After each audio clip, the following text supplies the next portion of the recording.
Welcome back to another episode of Third and Long, man. As you can see, I got my special guest host, Mr. D. Jones, in the building, man. You got anything you want to add on? Nah, man. We're going to round three. Round three. So, hey, man. We had ourselves a little miniature bye week too. You know, we didn't put one out for since we've been in, other than when we did our predictions. Right. So now we jumping straight into it with a week 2 recap, and then after obviously after we do the recap, we're gonna be going into our week 3 predictions. So man, we're gonna jump straight into it, man. So we're gonna start off like I'm just gonna go through some of the games and we'll just talk on them from there. So the first one we got is Hineville versus Parkway. Parkway ended up winning that thing in overtime, 37-31, which was a pretty shocking one to me. Well, I wasn't anticipating Parkway on winning that one. I had Parkway winning that one. Good game, man. Came down to the end, back and forth battle. I actually looked at the end of that and going into OT. Mm-hmm. Now, the crazy thing about it, man, came down. Parkway had got a crazy penalty, and it put Hunville on 5, and for whatever reason, it's supposed to have been an automatic first down, and Hunville only got 3 downs versus 4.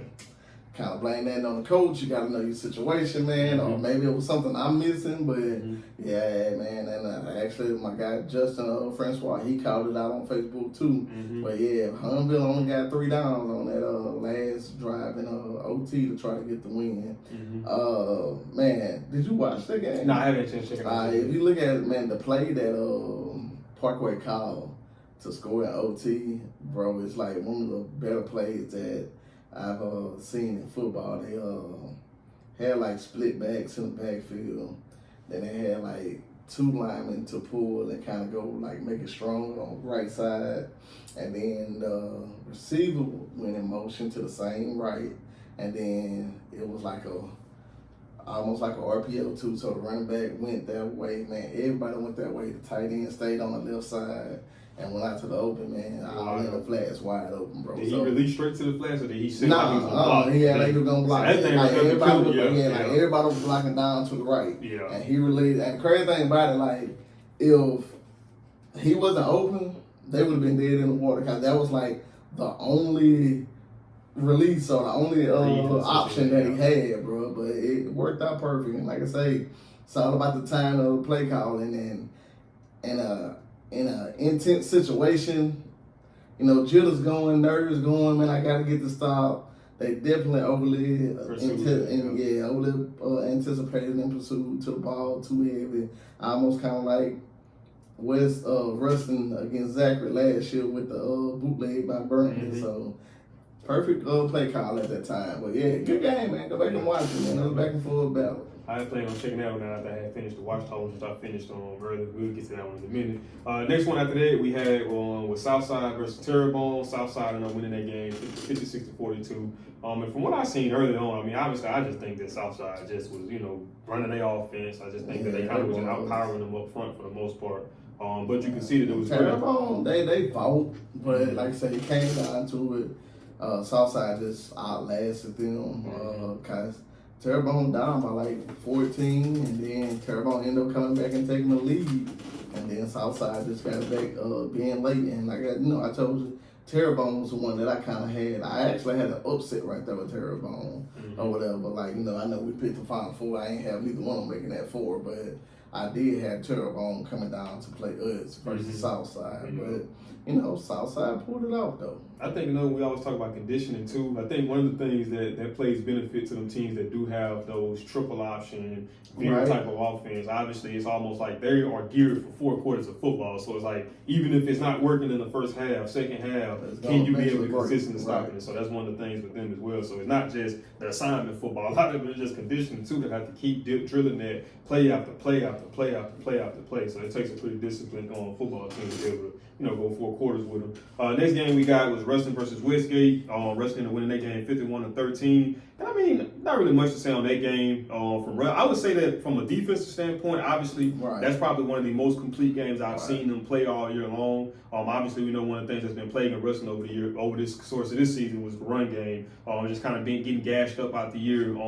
on a consistent week-to-week basis. But this week, they actually did a good job at being able to stand tall in the run game. They did a good job at fitting the runs. The linebackers was physical. They was aggressive at the point of attack. You had guys fighting off of blocks. You had guys being able to come down on the hole and make tackles. So that was probably one of the best games I've seen from it. Honestly, man, they didn't really give up too many explosive plays. Other than the one play early on to Majors. But I mean, that was a double move. They called it move. Yeah. And that's why I like, man, that was like kind of like almost one of the first plays of the game for Westgate. And I'm like, bro, it's been a long night. Mm-hmm. But they actually settled down and got it, man. Got to kick out a special shout out to Cole Gray for stepping up after Paul injury and coming in and doing his thing. And like I said, once again, kudos to man, so it was right down my head, my mind. I can't say it then. Like I said, I like the way that what's it, QB? Sam Hartwell? Yeah, Hartwell. I don't know why I kept wanting to say Sam Nation, but I knew that one right. Mm-hmm. But yeah, Hartwell, he managed the game pretty well, man. They started throwing that little option, and he was making some great reads. He turned it up on a couple of them. He pitched it out on a couple of them, and I mean, he did like a little great job. And I think it just hit my head. It's Jay Freeman. Is that 27? Yeah, 27. Is that his name? Yeah. So he stepped up, got him a touch, got him a score. I mean, if anything you want to be like critical on, maybe say Hartwell was just focusing on the line too much and just wasn't looking at nothing else in a sense. I don't even think Morgan even got a target or something. But hey, which I think their main thing was just control the game, right. And it was like they didn't call that many passing plays. So if I did, hey, I'm gonna give it a mind. Actually made some big plays and looking like a man child out there. So hey, I get it, man. But they look real good. One thing I would like to see him too. This is just me being a little nitpicky too. Is just kind of finding a little bit more creative ways to get him out and to do with the ball in his hands. Other than just going up and making the grabs. What more can he? But I mean, it's like when you go against some teams that say, okay, we're gonna find ways to take it out. Just trying to slant or something. Like slant out. I mean, they did it in the Watchdog game because you already see when he catch the ball and he's able to catch it and run after the catch. They already don't be wanting to tackle him as it is. So I mean, just allowing him to be able to beat. You can call that out, especially against. I look at how Destringham, how they move Jabari Mack around. They move that boy all around. But see, that's two different types of players too, though. Going with Jabari Mack.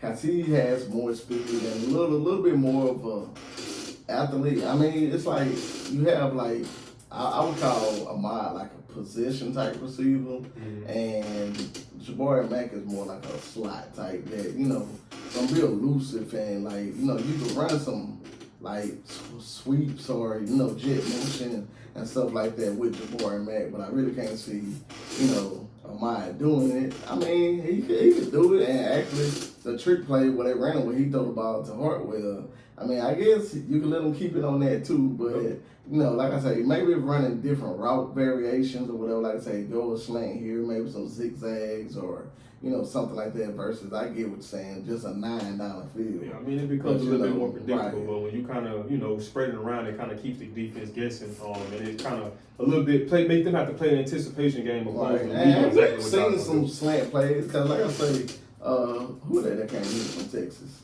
Was it Longview? Yeah, Longview. Yeah. It was it was actually a little drag route or a slant that got him it was a crucial first down, and he got it down threw about 2 or 3 guys out for him and kept the chains moving. So it's in there, but I guess it's one of the things I really didn't have to call it if I ain't needed. But I definitely get what you're saying, though. Most of that, especially in the playoffs, win and go home, so you want to try to kind of think outside the box a little bit. So in this game, we got Zachary versus Denham Springs. Zachary ended up beating them 44-21. I mean, Denham Springs just wasn't physical enough. Yeah. Different, like we say, there's levels to this, and Denham Springs, not saying they had a cupcake schedule, but this wasn't too hard or too competitive. And you got a team like Zachary, got that pedigree, man. They're going to come out and play every Friday. I don't care what their record look like. They're going to come out and play. Great coach down. I mean, so it took its shape. Took form once the game got going. Yeah. And this game right here, for me, watching this, I would probably classify this the game of the week from me. I had a chance to kind of study that game. Started only last night, and I finished up this morning with Washington and Destrehan.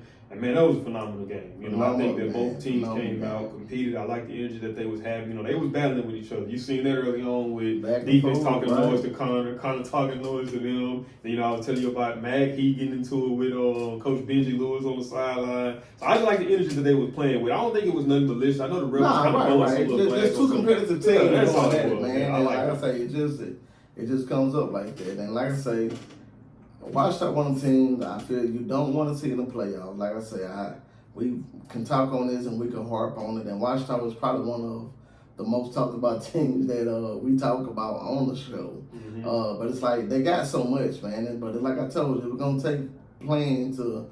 Did you pay attention to that last touchdown they got? Yeah. When Connor walked over there to the tight end and he changed up everything. I told you it's gonna come to one of the things where it's like the scenes is like, bro, coach, I'm with you, but let's go with this right here.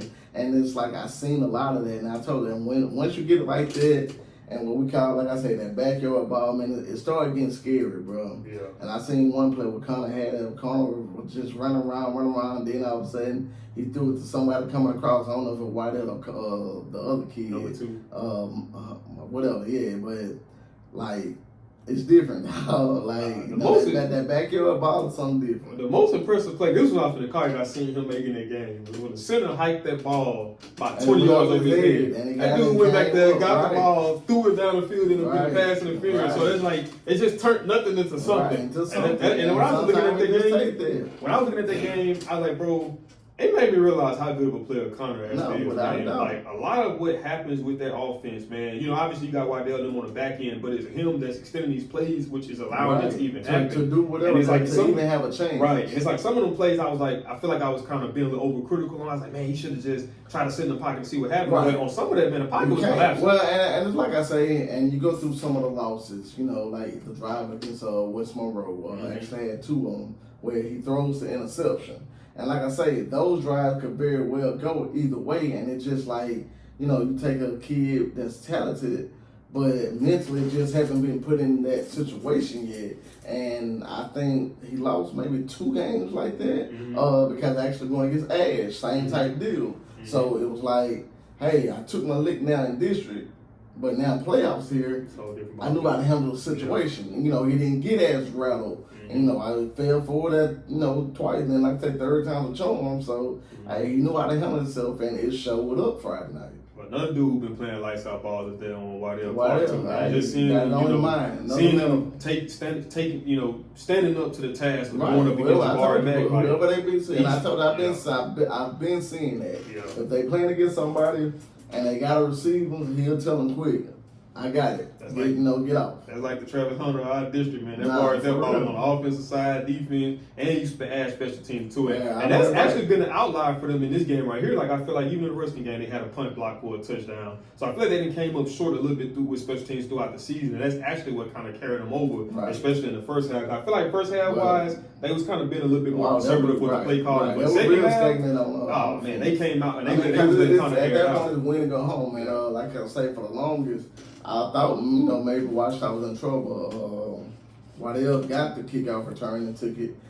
And that was their only score. And it was like, man, the offense just ain't here tonight. But, they end up getting it together, bro, and taking it downfield. My only 2 critiques of them that they going to have to get in order, which I seen that in a couple games, is them snaps, man, hiking that ball over Connor's head. Because, at the wrong moment of the game, man, they can be a deciding factor in them losing that game. And then another thing, too, I feel like with just the tackling, man, on that play with Jabari Mack when he's on the sideline, I get it. I know it's a good play, but it ain't no way that dude came out with that touchdown. I guess it was like one of the things where you don't want to pick up the penalty. I'm taking it. But you have to finish the play. Yeah, you got to finish the play. And then my thing is this. Great footwork by Mack. Most definitely. It shows why he's a top receiver in the state, man. That was great footwork.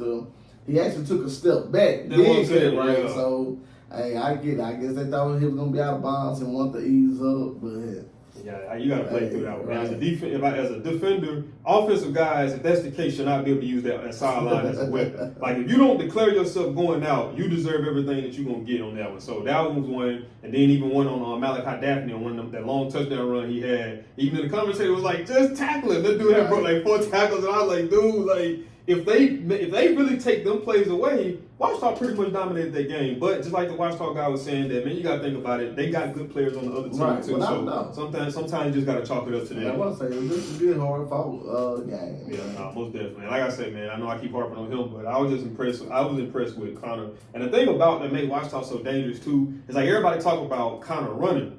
And they be like, okay, spy. But what you realize when you watch him, a lot of the runs he hurt you with is actual designed QB runs when he run up, between the tackles. Yeah. That's where a lot of his damage is done. And I'm just looking and I'm saying, man, it's like, I mean, it's kind of hard to prepare for that. Right. You know, they can just attack you in so many different ways. So I most definitely agree with you in Lance at this moment. Right. Like, Washington probably one of the most scary teams out there. And like I say, and they're just coming into their own of what. Heck, I think I even started last year that was going to be like one of the most, like, you know, talented teams. And it just coming into their own now to, it's like, I don't know, like I say, I ain't being disrespectful to the coach, but I ain't got to rely on the coach. We know what we could do. Yeah, and it's building a certain type of confidence within themselves. And it's almost like, you know, like I say, you go into that game, what's that, the 4 seed? Was they the 4 seed? Was it 14? Well, I know Washington 14, but was Dillshane the 4th seed? Yeah, I think Dillshane might was 4th seed. Yeah, they had almost no, they were 3rd seed. Dillon Springs is 4th seed. Yeah. So, like I said, you're going into that. I'm not supposed to win this game no way. So, hey, I don't have nothing to lose. And that's a dangerous team when you like that. So, that's like, who they got this week? Park.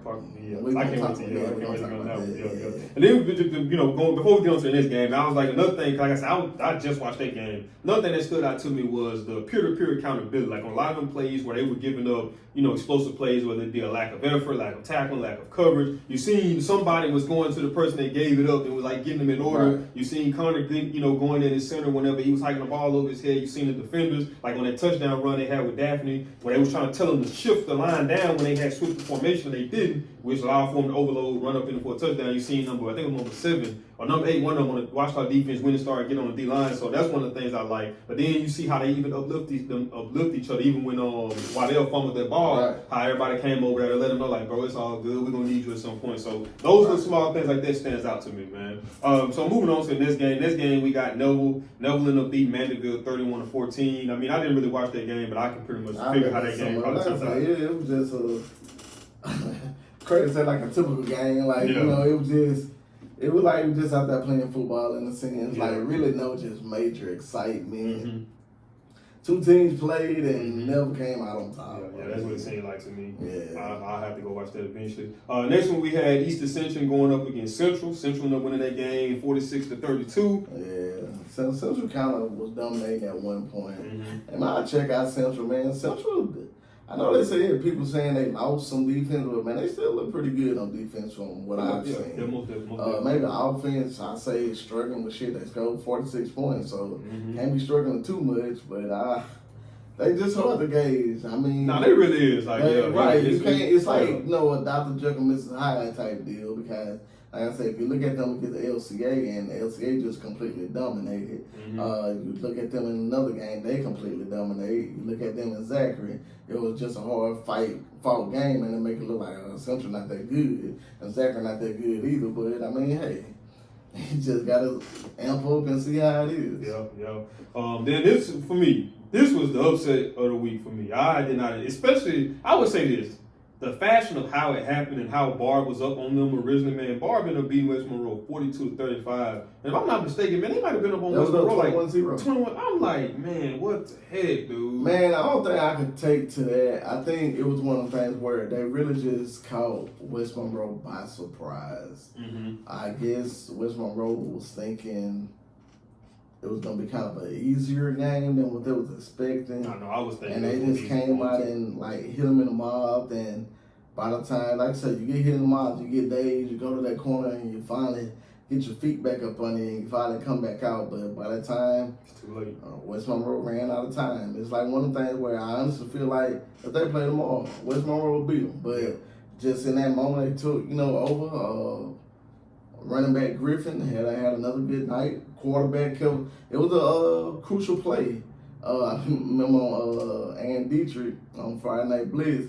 He was like, the quarterback ran for 60 yards just to pick up 10 or whatever. But that was like a crucial play, bro, because if they didn't get that, they would have had the punt, and West Monroe would have got the ball back. Yeah. And that 42-35 could have very well been 42-42 at that point. Yeah. So, big time players make big time plays and big time moments, and that's what the QB came up with, and he done his thing, man. See, that's a beautiful thing I like about football too.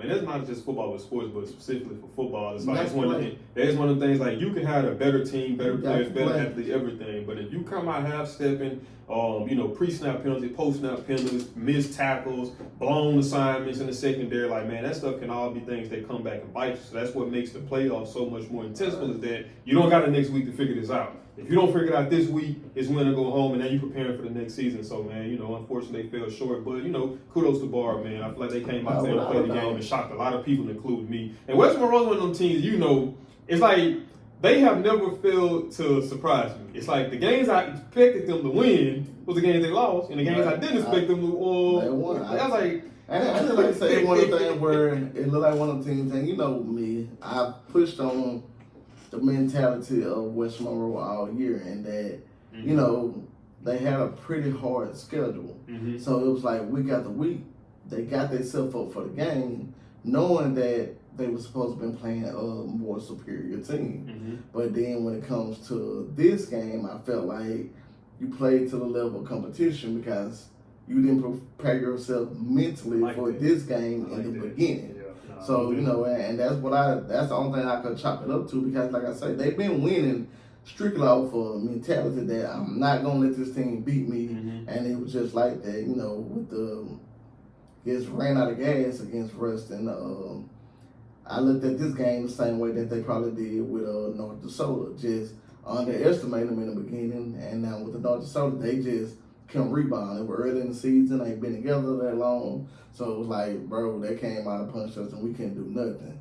Now from that point on, we got the Pulaskis and whoever. So I'm going out here, I'm the underdog, so I know I gotta fight. Same thing all through district, being one of the hardest districts. And I think in the beginning of this game, they just kind of put their hands down in the beginning and like, bro, this is going to be, rougher than what we thought. Because I think Bar was 6-4 maybe. So, yeah. That's what. Yeah, I got all that wrote down. Okay, that's what I'm saying. All right, so I'm just going off. That's crazy. When you look at that, you be like, God. So yeah, I'm just going off, kind of what I've looked at and seen off the top of my head, but. Looking at it, sometimes the record don't always tell who you are. Most definitely. Next one after that, we got Franklin Parish versus Lutcher. Lutcher ended up winning that game 42-41 in OT, which ended up being a pretty good game. Obviously, I had Franklin Parish, pick to kind of, get to the final cut. I believe.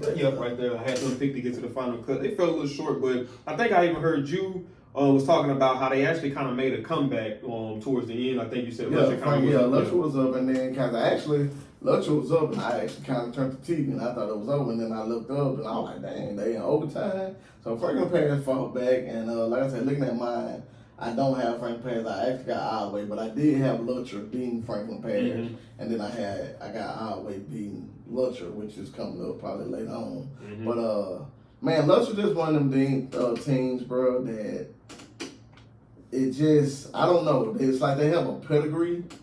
They got the LSU scheme format, and it's like they just play hard, man. And it's just one of the ones that they don't look like it's nothing special, but you look up at the end of the game and they just get it done. And they got a good tradition, good history. Shout out to Starks out there playing. Starks got some awful nice receiver. Mm-hmm. That's one man I used to tell you at Tech that, I always had you out there fighting and stuff. Mm-hmm. Alan Starks is his son, bro. Okay. And he's out there balling, man. And he got like a legit sweep for a touchdown against Franklin Parish, man. But they have athletes and they play hard. All right. Next one we had Union versus Erith. However you pronounce that. Erith. Union ended up taking that one 14-9. They actually won a road to take that one too. Yeah, they did. Like I say, Union not having a season. Like I say, that's a perfect example. On the flip side, I would say the record don't tell who you really are.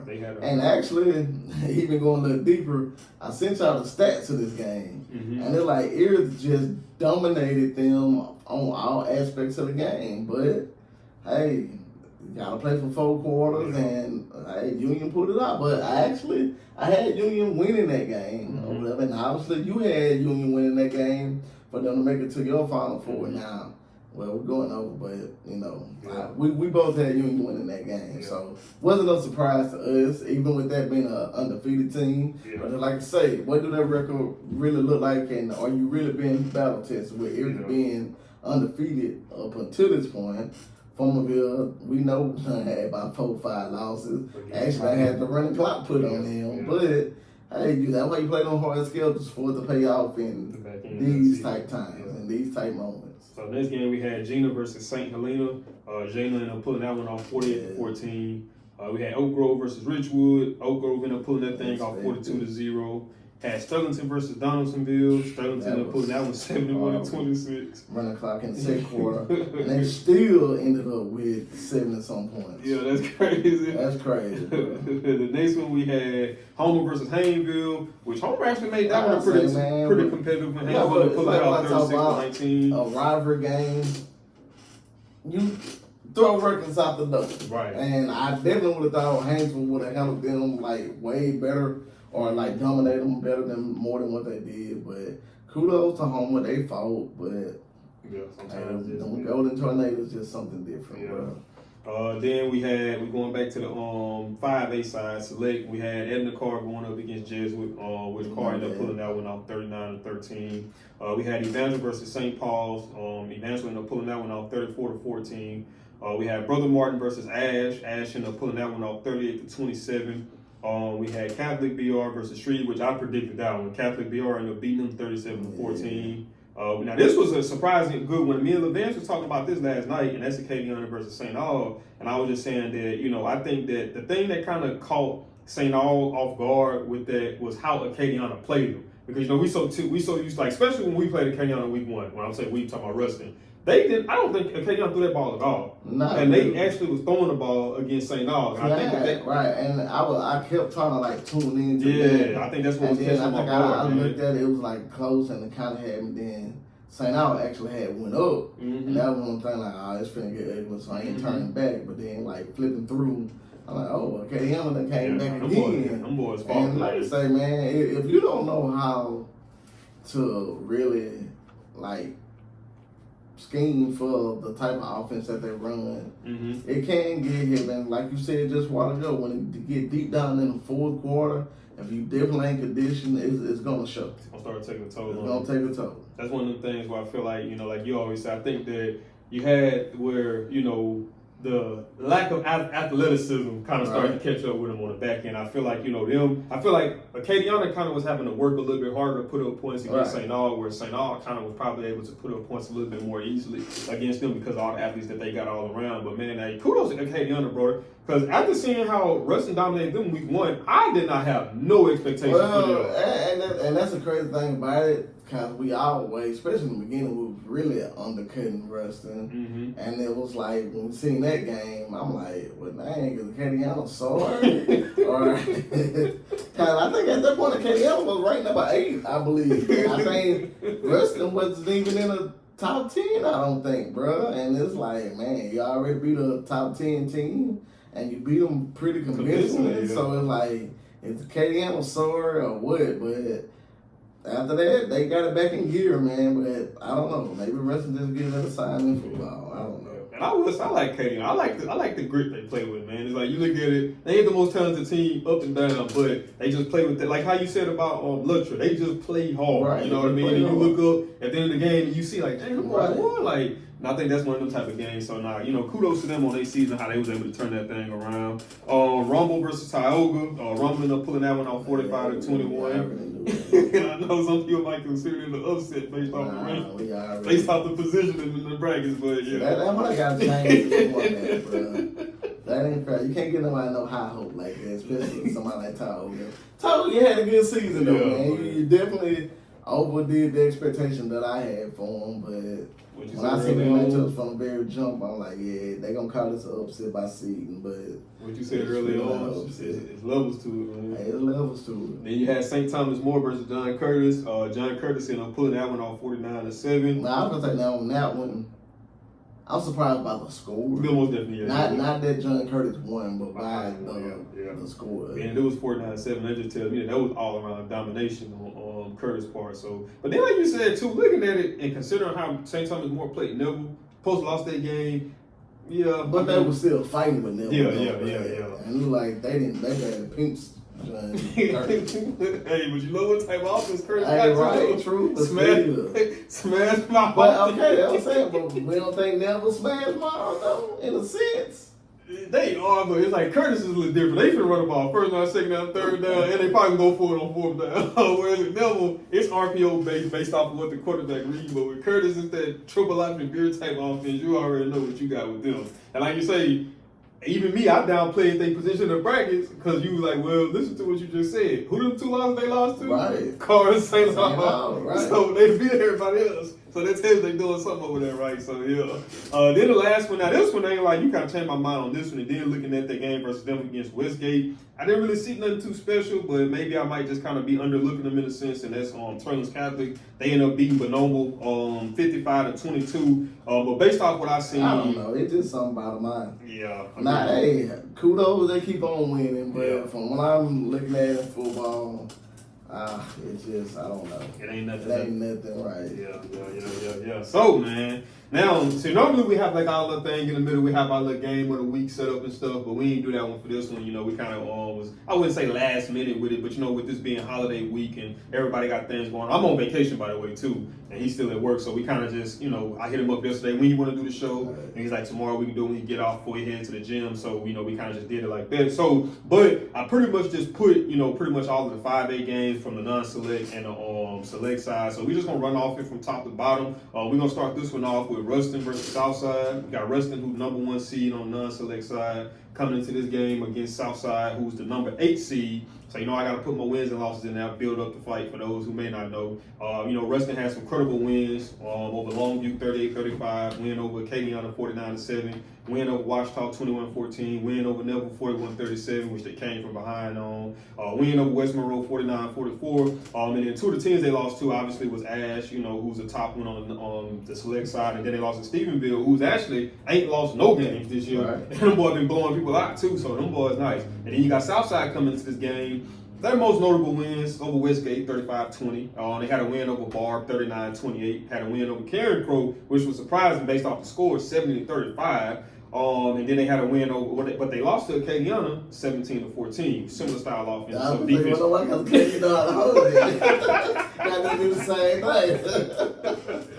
Shit, like, boy, we practice this every day.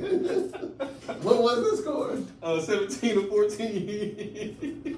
They knew how to hold each other, bro. Man, that's funny. That's probably a game I probably go white just for the heck of it. Nah, for real. Like, for real.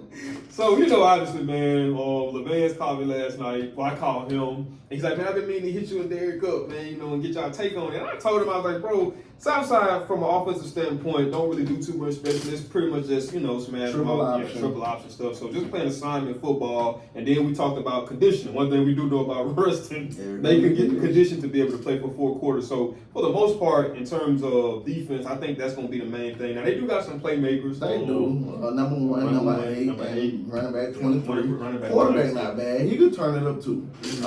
But like I say, if we go through traditionally, look at how we played against Bird. Last 2 years, how we played against Acadiana last year and this year. Look at how we played Southside. We actually played them last year and beat them 49-7. We're kind of good against the what we call assignment football type game. And I think for anybody to beat Ruston and go up on Ruston, you have to stretch the field out. They don't really do that. I don't even know if I seen a pass against Terrebonne, bro. I mean, I'm trying to think about it. I know I was like in and out, so I didn't see exactly every play. And then Sunday when I was looking at it, I think I only looked at it to halftime. But that's definitely enough time to see the pass. And I honestly don't. Now, granted, they was getting it in. They didn't really have the pass. They were turning it up and like getting big long runs. I know number one probably had 2 touches, 2 touchdowns for almost 140 yards on top. I mean, but... And you made a good point, too. They was there on a lot of them plays. They just... Yeah, they were on tackle. Right? So, like I say, they went over the scheme. But coach can't play for you. And he had them in position, but they just didn't make the plays. But, yeah, without them stretching the field, man, I don't think wrestling should have a problem with it.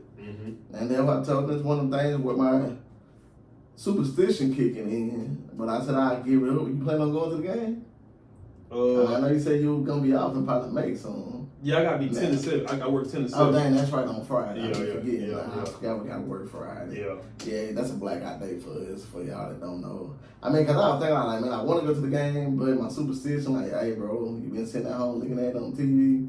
They been winning. Just keep doing it like that. I can still watch everybody else that I be watching, too. It's kind of entertaining for me to sit at home, eat my popcorn and all that, go from game to game. But I kind of want to go, but my superstition is I may sit at the house again, bro. But I got to get off that.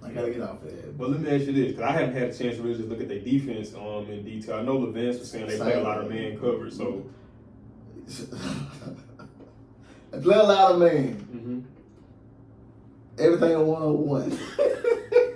And when I tell you they blitz every play, they are blitzing every play. But like I say, maybe that was just against Terrebonne, but it gotta be how they play. When you literally talk about a cover zero, that's a cover zero. And Terrebonne kind of was in wide, 4 or 5 wide, and you could tell their concept was, hey, we're gonna send more people that they could block to hurry up and get the ball out the QB hands. Them 2 linebackers, they were blitzing up the middle of almost every play, bro. You can't pick up them blitzes, man. That's what I'm saying. But right, and it could be, but the thing that I'm looking at, I wasn't too impressed with their coverage on defense. Terrebonne had a nice receiver, number one. Like, they was killing in the slot. Now, they got 1 DB. I think he's getting looks from, LSU too. Okay. I think maybe number 24 or something, 24, 25. What number was the running back? Do you remember? Talking about from Southside? Yeah. I think he was number 23. If he's 23, I think the corner that I'm talking about is 24. Yeah. But then again, because I think 25 the other corner, and he didn't impress me. But when I'm saying I'm looking at that, if you blitzing like that, we talk about Sam just throwing the ball up. But then one-on-ones, hey, I can see us throwing the ball up a lot, and I can see Morgan because I think they would try to put Big Boy on my D1 prospect versus D1 prospect and see what happens. But on the other side, I don't see them holding Morgan. Like I say, man, they on tackle a lot. Like even playing against Terrebonne wasn't doing nothing special. It was just, they wasn't tackling, man. I mean, they look good. I like the color scheme of the uniforms and everything, but it just seemed like I don't know. I don't think they got it, bro. Yeah, no, I can agree with you on it. But they do blitz a lot. Yeah. So, there's going to be some opportunities downfield. So, the next one, we got number 5, Central BR, coming into this game, going up against the number 13 seed, Zachary. So, Central got some credible wins over Denham Springs, 34-28, win over, so this actually is a district rematch. Yeah. They got a win over 35-33. They got a win over Dutchtown, 52-24, win over East Ascension, 46-32. So, they lost 2 of their losses. When you look at the losses, they come to 2 good football teams. One of them was to LCA, 55-48, and the other one was to Catholic BR, 57-28. 55-48. So, they actually came back in that game. Yeah, they was getting smacked at one point. Yeah, they were getting smacked real bad. So then you got Zachary coming into this game. They got some credible wins over Acadiana, 30-14. They got a win over Karen Crow, 34-20. They did lose, like I said, they did lose to Central, and they actually lost to Catholic BR2 last game of the season, 41-7. Man, but with that one right there, I would probably have to give that one to Central. I mean, well, we both give it to Central because we both picked Central. Yeah, I would have to so, I mean, it's just one of the things with going to Central. Like I said a while ago, I don't really see nothing special, but they get it done, man. Mm-hmm. So, it's just one on one. I know Zachary going to get back. Mm-hmm. And it was so crazy because we get the winner of that game. Mm-hmm. And I said, from a standpoint, I kind of want my get back from the dome. And I feel like it'll give it like a little more oomph from the boys to know, all right, I get a rematch from a team that shut me out in the dome versus we done beat Zachary the last 4 or 5 times. Don't want to get caught how West Monroe got caught with Barb in a sense like where, this Zachary, we got them. And it's crazy that you would think like that, but after a team then beat a team for so long, you think they got their number, then you come out half-stepping, and there you go. Yeah, end up being an upset. So, right. I think Central most definitely gonna pull that one off. Now, this is one of the games of the week for me right here, man. We got Washita coming into this game at the 14th seed, going against Parkway. So Washita got a credible win. So this, like I say, when people talk about Washita, they don't look at the strength of the schedule and look at who they have to play. So you look at the wins they got. It was over Street 37-19, pretty good win. Win over Sterlington 33-22. Some people might say, that's 3A. Still a pretty good win. Win over Franklin Parish 42-14. Some people might say, that's 4A. Still a pretty good win. But the losses come to Ruston 21-14, Neville 38-37, West Monroe 39-25, Ash 28-21. All of them, you could say the West Monroe win for the most part was still within one score game. Yeah, it was still like I said, we watched and we've talked about that before. It was just on that last drive through a pick. And that's what kind of made it. That's what made it 14. Now, when I look at Parkway, I'm saying to myself, that's their schedule, and lost one game. Beat Airline 48-43, beat Shreve 45-42, Condom the outliers, Washita beating 37-19. Beat Huntington 30-19, and the only loss came to Evangel in 55-27, in which they was dominated in. And granted, Washita and Evangel offenses are different, kind of how they play, but still, that's what I'm looking at. And I'm saying, okay, if you put Parkway in Washita district and swap them out, Parkway is easily where Washita is at. And if you put Washita in Parkway's district, Washita is easily where Parkway is at. So we look at it from that standpoint. And I was going to send something to you, too. I was looking at Urban Meyer earlier. He was talking about one year when they had to play against, I think it was Oregon. And he was saying that year Oregon had a lot of athletes. And he was like, his whole thing was he knew going up against Oregon, he was like, if we could match the athleticism, we don't have to be better than them. We just got to match it because we're going to dominate them in the trenches. And he's like, so that's where the domination is going to come at, in the trenches. But if we can match them athleticism while we beat them, and I just feel like that's the same thing with Washita. They're going to be able to match Parkway athleticism, but trenches-wise, they're going to dominate Parkway. I just don't really see in Parkway having the power to be able to hold off what Washita can do, like, honestly. And if Washita come out playing like how they played in the second half against Desterham, I don't think that game going to be close, bro. I'm glad to say that. I mean, what you saying, it was your game of the week, or one of your games of the week, Colin. I thought you were maybe going to try to call it close. I ain't got it close at all, dog. Mm-hmm. I got Washita winning by at least 14, and I'm being on the nice side, bro. What would Captain Shreve and Parkway score? Shreve and Parkway 45-42, 3-point game. Well, Washita and Captain Shreve? 37-19. That's a big gap difference. Most definitely.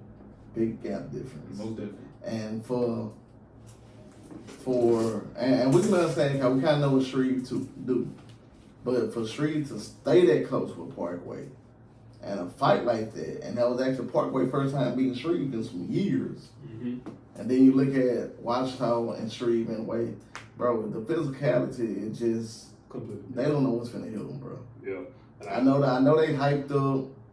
They own their record. They done this.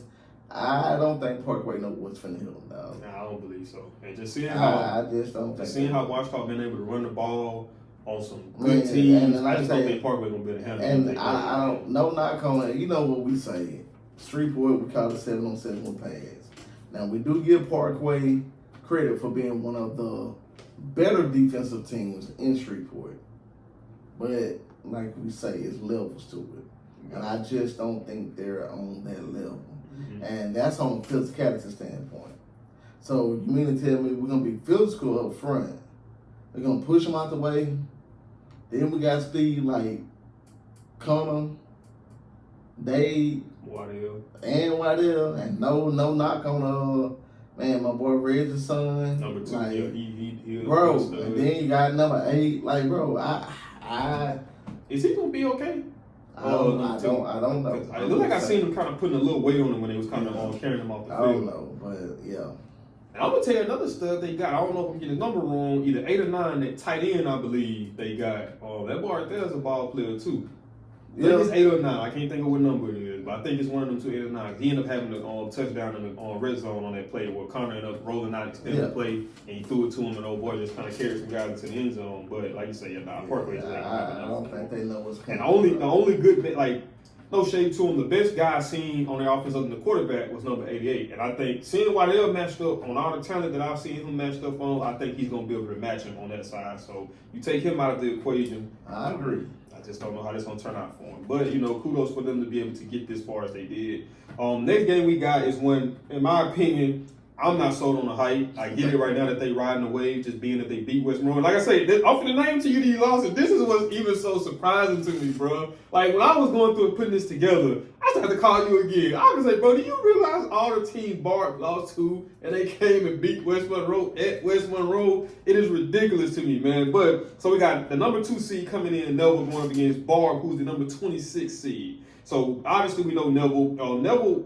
got wins over Evangel 33-32, win over Washita 38-37, win over West Monroe 22-19, win over Ash 31-14, which is probably one of their most impressive wins to me. They lost to Ruston 41-37, who they was actually up on at one point in that game, and then they actually lost to St. Thomas More 27-23, which we were just talking about when we was talking about St. Thomas More.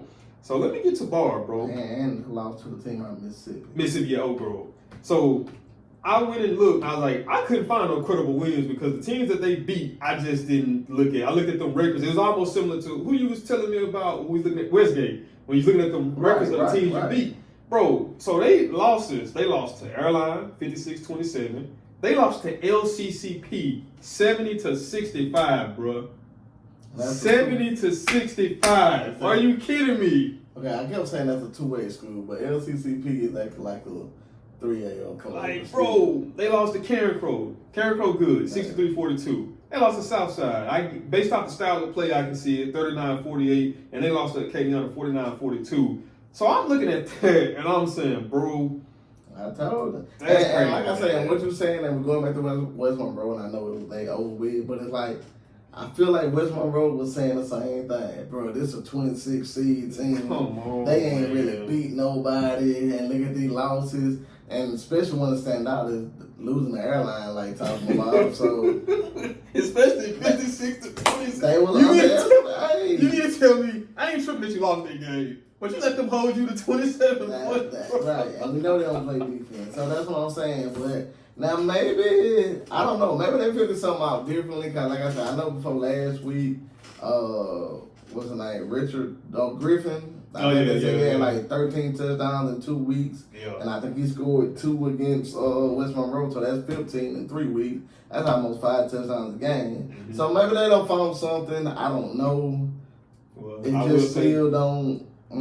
I will say this week, in my opinion, it's coming to the end. Yeah, I don't think they're gonna be able. All that stuff that he was, no disrespect. I think he's still gonna get him, because I think he's that good of a player. Neville most definitely has the capability of being able to, stop him from being as productive as he may want to be. Like, knowing, I think our last video we just gave kudos to how strong Neville is up front defensively as a unit as a whole. And man, they're a pretty good football team. Big boys up there. Then you got guys like Juju, Jay Reed that don't mind coming down, laying the hit, setting the edge. So I just think that they're gonna be a little bit too much for him. And the defensive side, I'm not quite sure how good they are defensively, but I think Neville's gonna, for the most part, I think Neville's gonna kind of have it away with him in a sense. Now we want to jump on over to the select side, man. So the very first game. Now this is another. I would say probably really is the game of the week. It's my game of the week. Now is it gonna leave? You already know which one I was talking about before you said it. Is it gonna live up to the credibility? Great thing about this all over Facebook is I was looking at it is high tension of you got a big caliber quarterback in Pop going against the best team in the state. It's like the hype is there. But it's the game gonna be as that hype. So you got Carr coming to this game, number 1 seed versus Evangel, number 8 seed. Carr got wins over American Heritage, which I think at the time might have been a nationally ranked team. Yeah, 24-17 overtime. They got a win over Shaw, who's dominating 4A, 35-0. They got a win over Holy Cross, who at the time was pretty on top in terms of the rankings, 42-3. Got a win over St. Aug, 42-21. Win over Brother Martin, 48-13. Win over John Curtis, 48-26, and a win over Rumble, 35-14. You swap on over to Evangel. They got wins over Airline, 51-49. I'm just naming off their credible wins. Right. Shree, 71-25. Huntington 62-14, Parkway 55-27, and then they lost this game to Neville 33-32, and then they lost to LCA 24-22. And I just don't think as a unit, as a whole, that they're going to have enough to compete with Carr. I think obviously, we feel like Pop gonna do his thing, but I think it will be kind of similar to exactly what kind of happened to him last year when they ran up on Ash, where Pop for the most part, had a pretty good game, but I just think as a whole, as a unit, man, Carr's just gonna be too much for him. I mean, like I say, and just look at the scores that you rattled off against Evangel. Defense definitely better than what it was last year, but that's still too many points that they're giving up. Mm-hmm. And you coming up playing against a team like Carr. They don't give up nothing. Right. The most points that Carr might have gave up this year was to Curtis, 26. 26. And that's crazy. That's what I'm saying, right. So that's a difference, bro. Yeah. So I think it's going to be similar to, I like using this as an analogy, but it just shows you how good a front seven can be. It's almost going to be similar to the Chiefs and the Eagles, with how they dominated them up front with just being able to rush forward and drop everybody back into pass coverage. And they kind of had Mahomes on his tippy toes all night long to where he was seeing rushes that wasn't even there. And I think it's going to kind of be the equivalent to that. And like I say, it just, even when you go athlete from athlete, I think Evangel got athletes on the offensive side of the ball, but Carr got him on the defensive side of the ball too. So it's like when you look at that from that, and then when you look at what Carr brings defensively up front, man, ain't too many teams been able to stand in front of that. Heritage was the closest one that was able to do it. Everybody else, for the most part, trenches-wise, man, they have dominated completely. And I think that's really going to be the deciding factor in that game. I don't think Pop is going to have a lot of the time to just sit in the pocket like how he probably has been doing this year and being able to eat guys alive. Now, granted, I do know that Pop is lethal.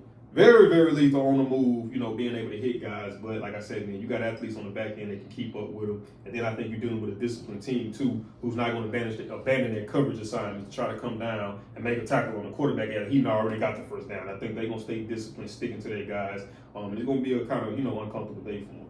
But I'm just curious to see how he's going to match up against that Cards defense, though. So for me, that's going to be the biggest thing.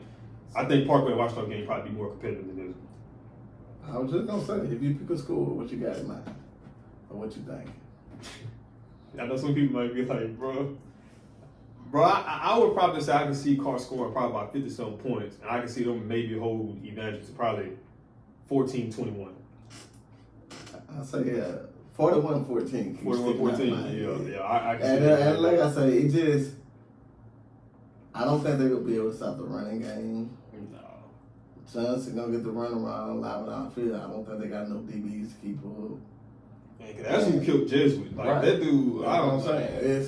They got different varieties of the way that they could, hit you, bro. But I mean, Pop gonna get a little shine, especially I think in the early beginning. But then after that, they gonna shut it down. Yeah. I got like a 41-14.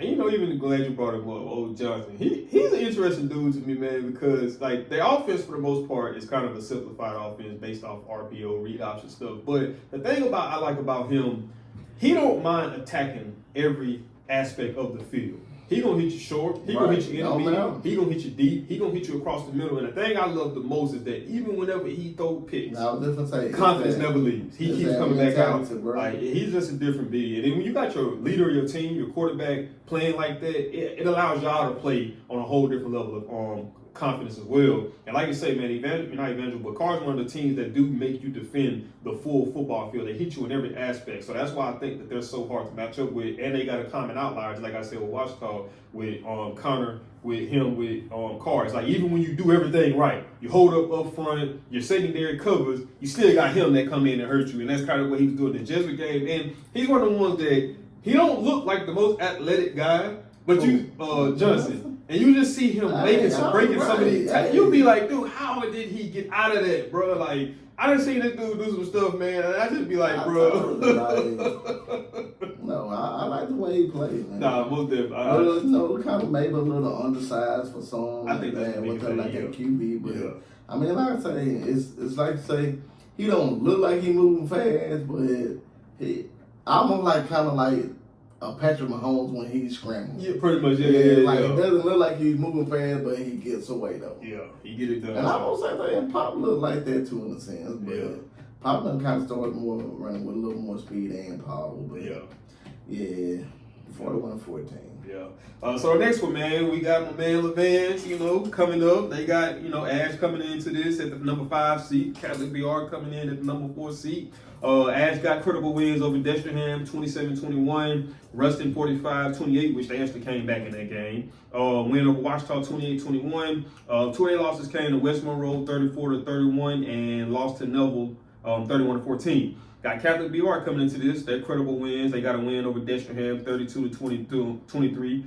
They got a win over Central, 57-28. They got a win over Zachary, 41-7.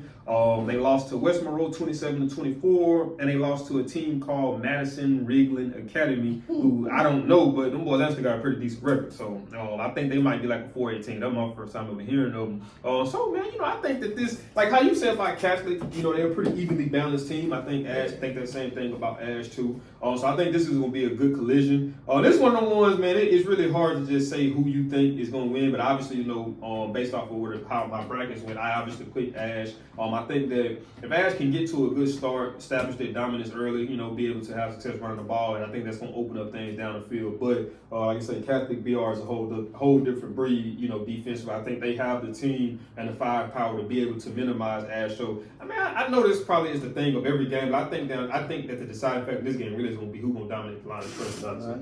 And this right here is my game of the week. This will be my pick for game of the week. Like I say, they're very similar, but they're very different. I get what you're saying. Right. So it's basically like what I mean by similar, like the mentality and having pretty much every aspect of the game and just the way that they play the game of football. Difference, it's differences in the style of play and things like that, but both of them are pretty hard-nosed. And like I say, I think they're evenly matched on, say, strength. Mm-hmm. I got my 3 levels, strength and all that. Second one, athleticism. Ash may be a little bit more athletic, but I don't know. With Catholic BR, they lost us to just West Monroe and Madison Rigland Academy. So they didn't play St. Aug. Nah, they didn't play Carr. Nah. So so with them, I don't know nothing about the other team that they lost. Yeah. I just feel like their mindset is just, just there, like they can't take this L. Mm-hmm. So of course, I picked Catholic BR in this one, man. Like I say, if Southside and wrestling get out of hand, I know what my TV instantly going to what is this? 643 Sports or 446 Sports. Yeah, I can always count on them. So I'm gonna click over that way. And Catholic BR actually got what I would consider as of right now the best safety in the state with Jordan Bradford. Obviously, his brother, he's Blaine Bradford. Jordan Bradford is the one that's at LSU right now. But that dude right there, like, to me, he's one of the most complete safeties. He got the prototype size-wise. He can play the run. He can play the pass. I like that dude. You know what I'm talking about? The one that was holding what's called kind of going up against Trey Green. Okay, yeah. And I was like, man, I thought this dude was gone, but it's actually the little brother because he got some good size. Like a great prototype at a safety. Like you said, what you said when I told you he was committed to Ohio State, you told me he was like a Big Ten. Hey, nah, for real, man. He was like a Big Ten player, bro. But that's most definitely gonna be an interesting matchup right there. Now this gonna be a good one too, man. This gonna be another. So we had 2 district rematches. This gonna be another one. St. Aug coming in at number 3, going up against Rummel, who's at number 11. You got St. Aug. They got wins over Jesuit 46-23, win over Brother Martin 49-16, win over Holy Cross 32-24, and a win over Curtis 55-28. The only loss came at the hands of Carr 42-21. Then you got Rummel coming into this game with wins over Shaw 29-0. That's the second time Shaw actually got held to 0. That's crazy. But they just show you his levels because they 4A, you know. But they dominated that 4A. They got a win over Brother Martin, 31-7. Win over Jesuit, 21-17. Lost to St. Aug in a regular season, 26-3. Lost to Carr, 35-14. Lost to John Curtis, 21-19. But it's gonna be an interesting matchup. After seeing Rummel and how they played Carr, prior to that, I probably would have St. Aug gonna win that one. But seeing how they played Carr, man, I like what they got to offer. I think if they can play a pretty complete ball game, they stand a chance at winning it. But I think who did I pick on that one? You pick St. Aug. Yeah. You want to change it? No. I think St. Aug is probably gonna be just a little bit more complete, honestly. But man, I do like what Rummel brings to the. And like I say, I love Rummel quarterback, but St. Aug quarterback pretty nice too. He reminds me of another version of Johnson from Carr. Just find a way to make a play, and like I say with St. Aug, they just got to add a piece of the band. It's just some swag, man. I believe in all of that, bro. And it's just that they're playing a lot different now, and they ain't kind of been in this position in a while. And so it's like the hype of St. Aug. Like I say, I really ain't heard nothing from St. Aug since like Leonard Fournette, was playing or whatever back then. Other than that, I remember, man, what's gonna do to play basketball? I was really on St. Aug then. Lil Guard, he went to Texas and then ended up playing in the NBA. I like him, Bryce King. I can't even think of his name right now, man. But like I say, St. Aug is one of them teams. Is they only lost to Carr? Yeah, that's the only loss. Right. Yeah, Right. That's what I thought. That's the only loss to Carr, and they came out hard on Carr. And I just think, like I say, they're a more complete team than Rummel to me. Yeah, most definitely, I can agree. So the very last one after that one, man, we got the number 2 seed on the select side coming into this game, Tellers Catholic. Like I say, I tried to go through their schedule to the see some incredible wins. The only ones I can come up with was the one against Westgate, 28-15. The one over St. Thomas More, 38-14. And then they had a win over East Ascension, 64-29. You got Curtis coming in at the number 7 seed, and I think Curtis is kind of similar to, what we was talking about Washington in terms of like just look at the district of who they have to play and who they lost to. They come into this game with 2 losses. So they had a win over Rummel 21-19, win over Brother Martin 38-24, win over Jesuit 37-10. The only 2 losses came to Carr 48-26 and to St. Aug 55-28. Now that one right there, I probably would be one. You want to switch it? Switch mine over that one, man. I think go ahead to a lot. I think I'm gonna switch it before the game time. You did a little more research and looked at it. I was going with the hype at first. And then, like you said, I'm looking just don't see internal cast. Hey, maybe I'm wrong. Like I say, I just don't see it, bro. I don't know. I got Johnny Curtis out. I'm looking at, like I say, when you look at the schedules, man, it's just like, bro, no disrespect to none of these teams. Right now, but it's like, it's almost like what I was saying about Westgate. Like, who did you beat, bro? Something like that. And that's kind of how I'm feeling about Turner's Catholic. And Curtis coming out of one of the toughest divisions. Right. They've been battle tested. Right. We got the week once they hit that district. So yeah, I most definitely would have to. I think I'm most definitely going to go with Curtis on that one, man. So that was pretty much our little recap we had from week 2, and then our little preview for week 3. Let me see what we sitting at on time. So now I did want to bring this up too. So I got to think, right? And I was just looking at the scope of football. When you look at the scope of high school football and college football, so the biggest thing this year I feel like has been Arch Manning, and it's been like people are saying he hasn't been living up to what everybody has expected based off of his last name. So when I got to analyzing it, now I'm not quite sure exactly what type of offensive scheme Texas run, but I looked at the scope of college and NFL or high school football. So I think the biggest question with Arch Manning for me is, because we already know based off of who he is, he's gonna get a shot in the league.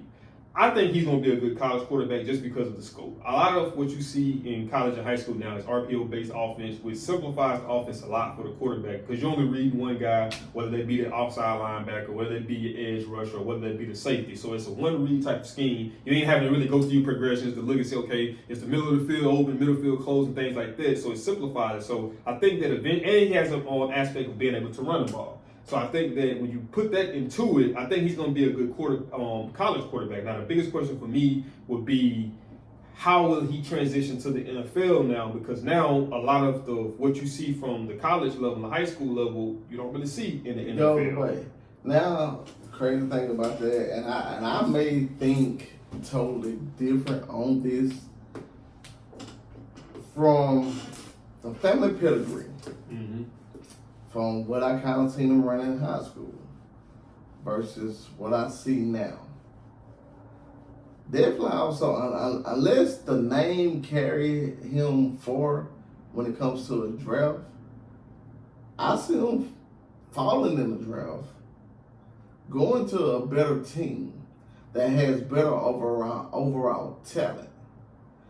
And it's going to be more of a systematic system that's more beneficial to him, to where he doesn't have to be that athletic, where he can sit in a pocket, like almost like a Daniel Jones. I was just going to say, yeah. Like, you know, somebody like that, Daniel Jones, Justin Herbert in a sense, like, you know, that's the type of player that I see, you know, when I look at him. And some people are better with talent surrounding them versus trying to carry another team, and they just don't have that. But I can be a great role player. Yeah. And sometimes as a quarterback, you don't have to do much. I could just rely on my athletes. Right, and just be a game manager. Kind of like how Aaron Rodgers is playing this year. Like, you know, it's late on in his career, and we know Aaron Rodgers was a great guy. He used to put that cape on. Now he don't have to put that cape on. It just, manage what you got, let your defense work. So if he can fall in a situation like that, and like I say, a lot of success to me on that pro level, it just falls on your positioning, what system you're in, and things like that. Like I say, you look at a lot of QBs that was Heisman and all of that. You go to a bottom of the barrel team for the NFL, you fall up on somebody like Cleveland Browns. Cleveland Browns has wrecked the most quarterback careers, bro, that coming out of high school. I'm talking about the Tim Couches, and like you go to you go there, nothing, bro. And it's just that system. But then you take somebody like a Tom Brady that got drafted late, went to a pretty decent team with a system already in place. Now he's arguably the best QB of all time. So that position has a lot to do with it. So with his style of play and what I see he can do well, if he can fall in a late round and get picked up, I'm trying to think of a team that I think he'll fit good with. Hell, even the Minnesota Vikings. Somebody like that, you know, even though they got J.J. McCarthy or somebody, but, you know, we know McCarthy is more of an RPO guy, which that will be beneficial to him. So that's what I mean by them systems. I don't think Viking system really fit McCarthy. But I think Manning could come in and would be great in a system like that. So all of that plays and weighs, you know, in different hands. So let me ask you this. It all depends on that draft pick. Do you think that the RPO is kind of what's killing the development of a lot of these quarterbacks, because it's based off of one read? So it simplifies the game, which in a sense it allows them to play a little faster too. But I mean, how many systems are required for them quarterbacks to be able to come up to the line, pre-read the entire defense, be able to make checks at the line, slide over just at the third? I mean, you don't really see a lot of it too much no more. My thing is you're supposed to get that work in outside of whatever school you're at and what that coach is going to. So making them reads, making them throws, you're supposed to do that and make that up on your own time. So if you're prepared, I don't care what system you put me in, you're supposed to be able to do it. So it just depends on how serious are you about how much work you're willing to put in. So like I say, RPO works for some, it don't work for others. I mean, like I said, you take different quarterbacks and you can get like, you take Shador. He would probably be perfect in an RPO system.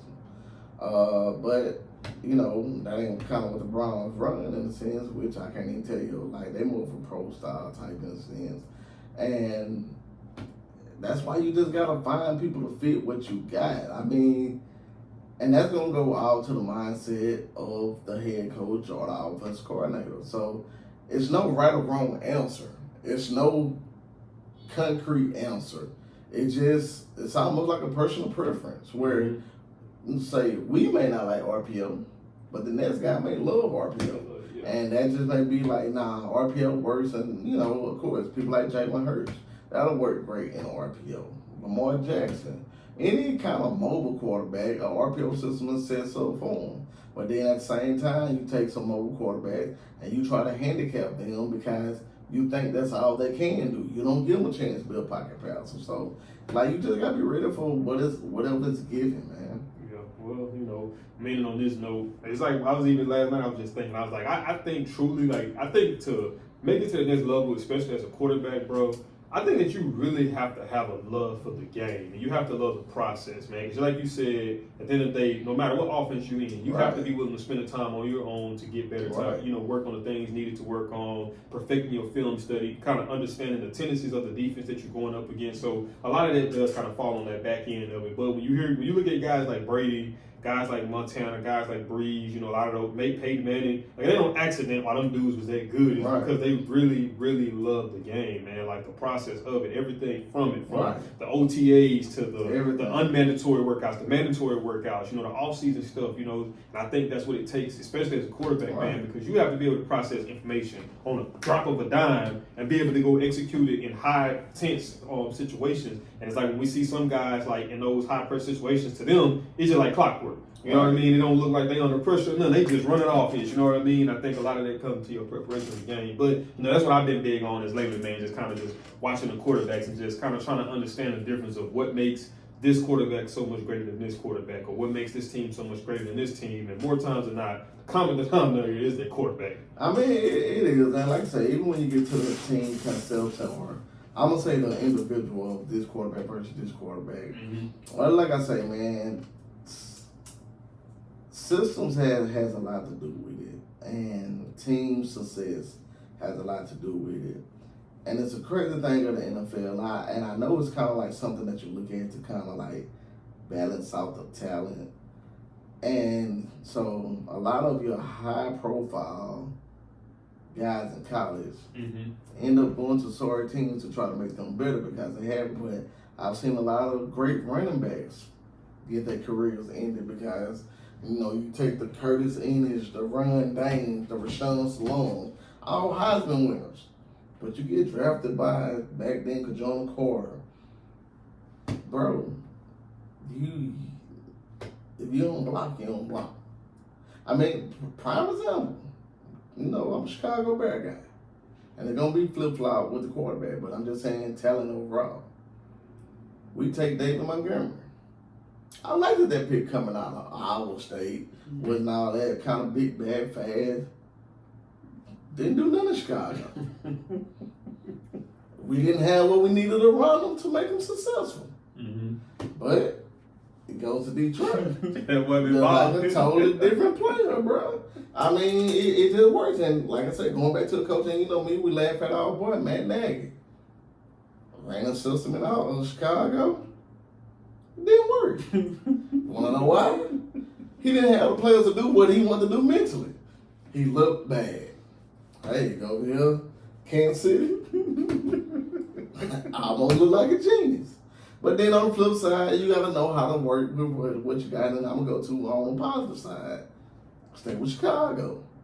Take Caleb Williams. Now, I don't like Caleb Williams. I ain't the biggest Caleb Williams fan. But if you look at Williams from last year to Williams to this year, just because you got an offensive-minded guy coming in, and then Johnson being over there with Jared Goff and running that offense to coming over here, look good. Now, so I look at it. Now, we did pick up Swift, but dang, if Montgomery was here another year, hell, you got Swift still getting out. And then they brought in a little young back that's a rookie, whatever his name is. I can't even pronounce it.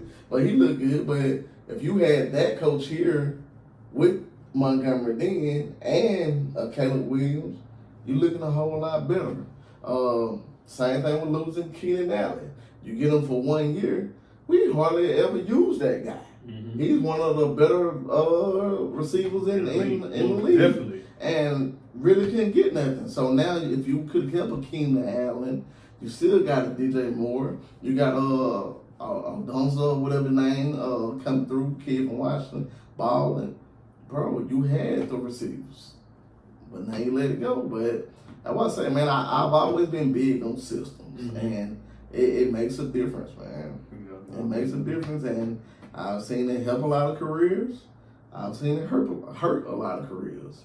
Yeah. And you already know the biggest help to me. You already know that if he wasn't now, he wouldn't be the GOAT. We ain't gonna get into that. I see you kept looking at the board. You got something you want to add? Well, I'm gonna say one game that kind of sticks. Is it any other game? I know we just touched on Division 1. Do you have any one other game that sticks out? I got one that to me. Which one is that? And I just want to see, do you got another one that sticks out that you anxious of that would have fell in the game of week to me? As of right now, nah. I think going into the next round, I do believe so. But as of right now, nah, I ain't got one that really just. I got one this round, and mine is St. James and Oak Grove. That's gonna be a good one. That's gonna be a good man. Matter of fact, the St. James guy should commented on our last video. No, he was like, man, we gotta win it all. So shout out to him, man. So that's gonna be a good one. I ain't even see. And it's so crazy to say that number 0 for St. James. He's been popping up on my social media a lot, and it's like he has this like I don't know if that's his mom filming or something, but is that the running back you was talking about? Well, I don't know if he played running back or quarterback, but it's like I didn't know he number 0, and they'll be like, "What y'all?" And he was like, "Ah, man, we gotta get it done." And another game in the books. Like I really like his like swag and character. But I told St. James always got that swag, man. And I know OG is my traditionally favorite, but I went with St. James in this game, bro. I pick Oak Grove. Right, you pick, and the only other one we got is the Union Kinder, and kind of whatever. But like I say, I went with Kinder, and actually Union put a good whooping on them last year. And maybe that's a 2A versus 3A thing. I'm not sure. But I did have Union coming to this point, and I got Union losing right here. But hey, I hope I'm wrong, and I hope they win. I kind of want to put a flip-flop and change my thing right there. But I'm going to ride with it. I'll say go with my first mind. But, yeah, I just want to point out there the Oak Grove and St. James game. Okay, now that's going to be a good one. I think other than that, that's really the only one that I'm just kind of interested in. And for the most part, me and you got the same thing for every other game. Yeah. So, we're going to see how it play out, man. The only difference right here with that Lake Shore, and I actually scratched mine out right here because you got Cecilia. And we'll just start marking off who we got. I think I got everybody else still in right now. So I had to mark off Destrehan on mine. Oh, you want to use a black one? No. Right there. I would say Destrehan and... Franklin Parish. Oh, LP. But yeah, everybody else still right, so that still ain't bad. Yeah. We close. Running neck. Yeah, I think they're only 2. Yeah. I know it might be too early to speak on state champions, but I think I do know 2 for sure. Are you going to LCA Paul? Well, yeah, Carl. Hey, I almost got 3. Oh, okay, I almost got 3 in the Sterling. So when you say LCA, I figured you already got Carl. I'm liking that one right there. So they'll probably be my 3 state championships in them divisions. Yeah. So I know you don't like hearing the bands, man, but hey, man, it's just that's just a tough one right now. Hey, I don't think about it. You still got to play the game. Yeah. Everybody got to play. Hey, we ain't get the. We ain't nobody. We don't know nothing. We just over here stating opinions. That's it. Yeah. Stating opinion with a tad bit of little knowledge behind it, but the knowledge can even be based on opinion. So hey, it is what it is. Because if you would have asked me, I would have. I don't know if I would have betted you, but I would have guaranteed that West Monroe beat Barb. So, guys, you know we had already said West Monroe against Melvin. I know y'all probably like. We even thought if anybody had lost, it would have been Washington losing to Dutchman. And like I said, you actually had picked Dutchman, and I kind of had Washington, but I had Melvin and West Monroe already penciled in. Like, if you remember from the last show, I said, man, that's gonna be an epic game, and then it may even be more epic if Washington got there, but I definitely had Melville and West Monroe playing each other. So that's a prime example of you still got to play. So at the end of the day, that's what's most important. You come out there. Man, I want to show y'all too. Now, this is my little board I got, and I think that I was looking at the coach, and I forgot his name, but a lot of games do come down to these 3 categories. And there's, for one, the turnover margin. Everybody obviously already know that one. 2 is tackling. A lot of big explosive plays come from poor tackling, and the third one is explosive plays created and explosive plays given up. So if you come out tackling is poor, your coverage on the back end is not communicating, blowing assignments, man. So those things can lead to teams that technically isn't the better team end up winning. And like I say, to me, man, just like you, I agree with you say with the West Monroe. I think if they play tomorrow or this coming up Friday, West Monroe wins. But looking at the highlights and considering what I've seen from their back, it lets me know that they had a pretty rough day with trying to get him and some of the other guys on the field. So, man, if you can't get guys on the ground, man, it's going to be hard for you to win football games, man. So that's why at the end of the day, you still got to come out there and execute. And explosive plays created comes from game plan and understanding team's tendencies. And we know West Monroe runs a lot of man coverage, so Barb could have had a lot of man beaters drawn up into their play calling that week and, just end up exploding. One of the things tackling, if you definitely go look at that long play by the quarterback, about 3-4 guys missed him, bro. And you can't do that in a playoff game. It's not a playoff game, man. You got to be able to get down to them. I get, guys are going to make plays. Playmakers going to make plays, but some plays... You might get through that in the first round, but definitely that. The deeper you get, the more and more solid your team got to be. Yep. But, man, that's it for this week's episode of Third and Long, man. We look forward to seeing y'all in the next week and being able to recap those games and preview the games that's coming up forward. Like you said, man, you had the guy from St. James that comment. We love seeing y'all comments, man. So drop some comments down below if y'all agree with us, if y'all disagree with us. That's what the comment section is for, to be able to put your take on what you think. So we look forward to it. We welcome it. So, man, if you got anything to say about it, man, let us know in the comments. But, man, if y'all enjoyed this video, man, make sure you do us a big favor. Smash the thumbs up button. Also, if you're new to the channel, man, make sure you subscribe. Click the notification bell when you be notified every time we upload. And we'll see y'all in the next week's episode.